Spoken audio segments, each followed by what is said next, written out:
हरिओम। स्कंद पुराण के अनुसार कार्तिक मास में दीपदान की बड़ी अद्भुत महिमा है। इसके ऊपर एक कथा प्रसंग भी आता है, तो हम लोग सुने।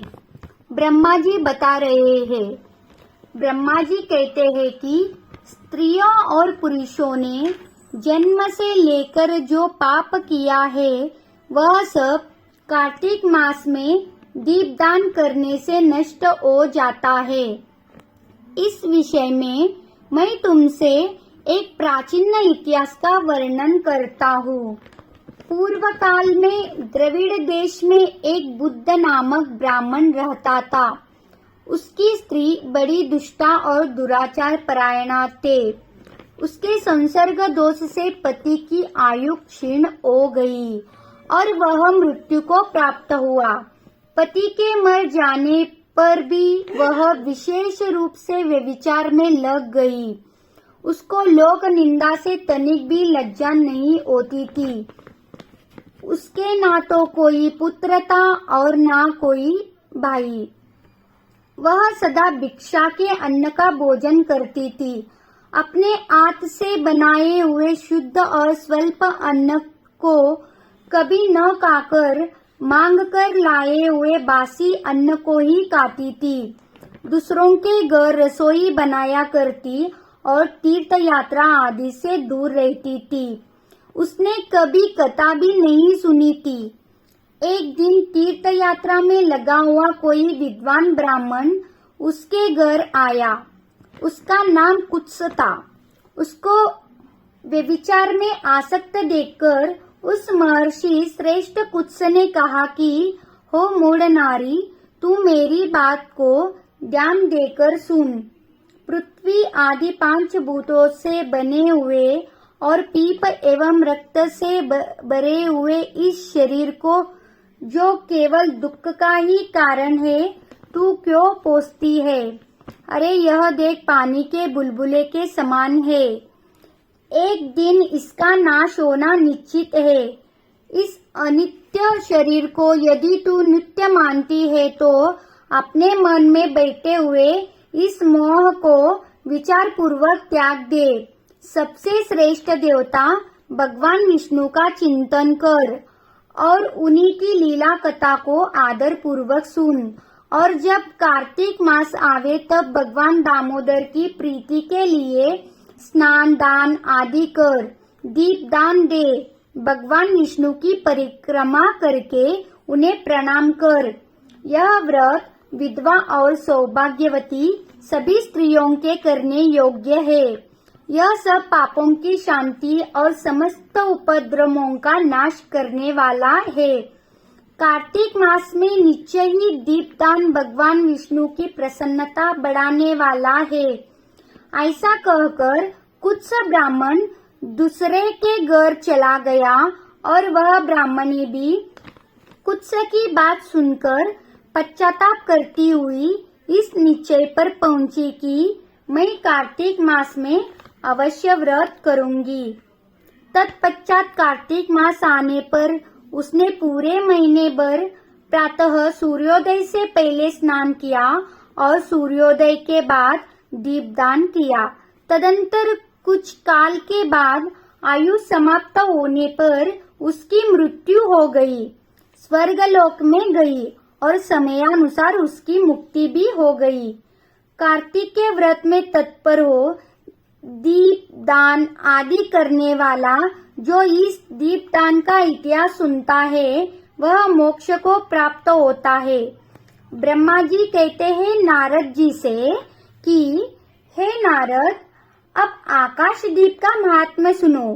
कार्तिक मास आने पर जो प्रातः स्नान में तत्पर हो आकाश दीप का दान करता है वह सब लोकों का स्वामी और सब संपत्तियों से संपन्न होकर इस लोक में सुख भोगता और अंत में मोक्ष को प्राप्त होता है। इसलिए कार्तिक मास में स्नान दान आदि कर्म करते हुए भगवान विष्णु के मंदिर के कंगोरे पर यानी मंदिर के ऊपर 1 मास तक अवश्य दीपदान करना चाहिए।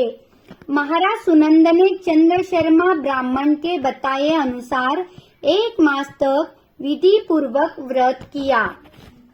वे कार्तिक में प्रतिदिन प्रातः काल स्नान करके पवित्र होते और कोमल तुलसी दलों से भगवान विष्णु की पूजा करके रात में उनके लिए आकाश दीप देते थे।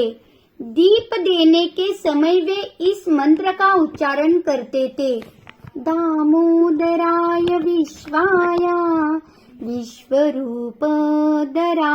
च नमस्कृत्य प्रदास्यामि व्योम्य दीपम हरिप्रियम। इसका अर्थ है कि मैं सर्वस्वरूप एवं विश्वरूपधारी भगवान दामोदर को नमस्कार करके यह आकाश दीप देता हूँ जो भगवान को परम प्रिय है। देवेश्वर, इस व्रत से आप में मेरी भक्ति बढ़े, इस भाव से प्रार्थना करके राजा सुनंद दीपदान करते थे। ब्रह्म मुहूर्त में उठकर वे पुनः आकाश दीप देते थे। यानी देखिए, एक बार वो रात को भी देते थे और सुबह सूर्योदय होने से पहले भी वे दीपदान करते थे। उनका प्रातः काल स्नान और भगवान विष्णु की पूजा का क्रम नियम पूर्वक चलता रहा। मास की समाप्ति पर उन्होंने व्रत का उद्यापन करके आकाश दीप के नियमों को भी समाप्त किया और ब्राह्मणों को भोजन कराकर इस विष्णु व्रत की पूर्ति की।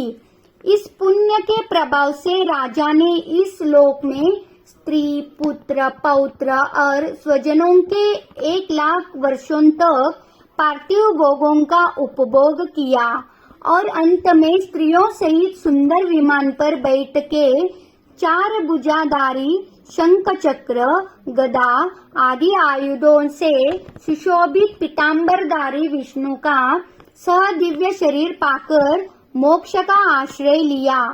वे विष्णु लोक में भगवान विष्णु के ही समान सुखपूर्वक रहने लगे।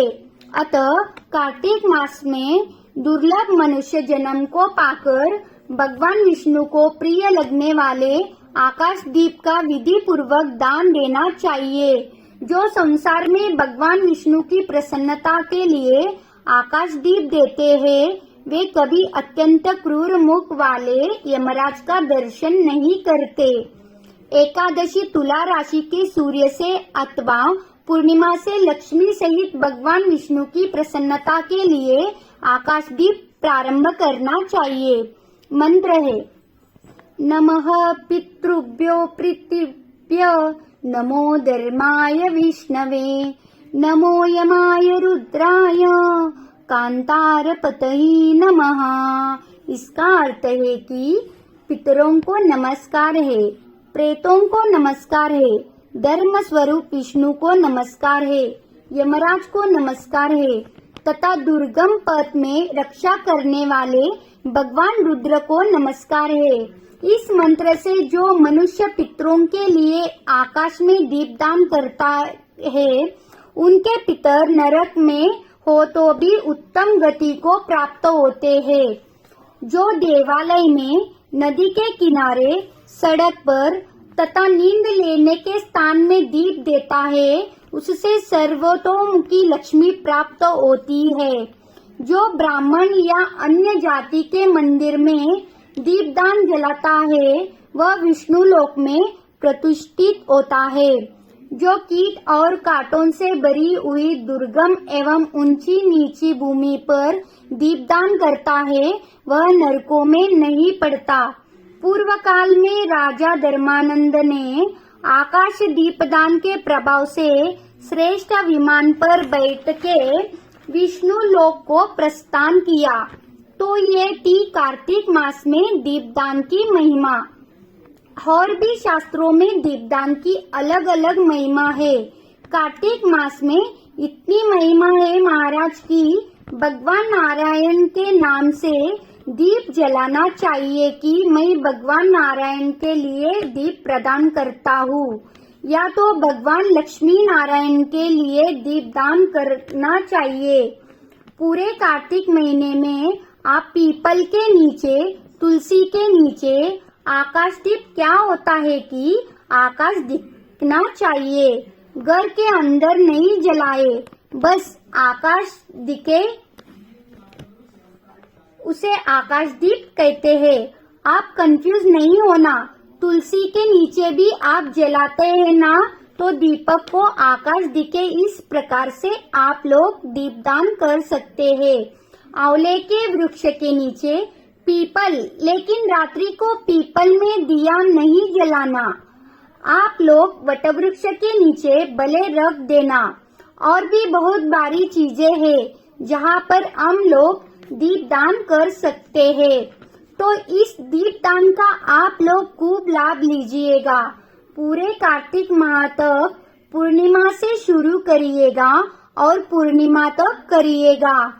हरि ओम।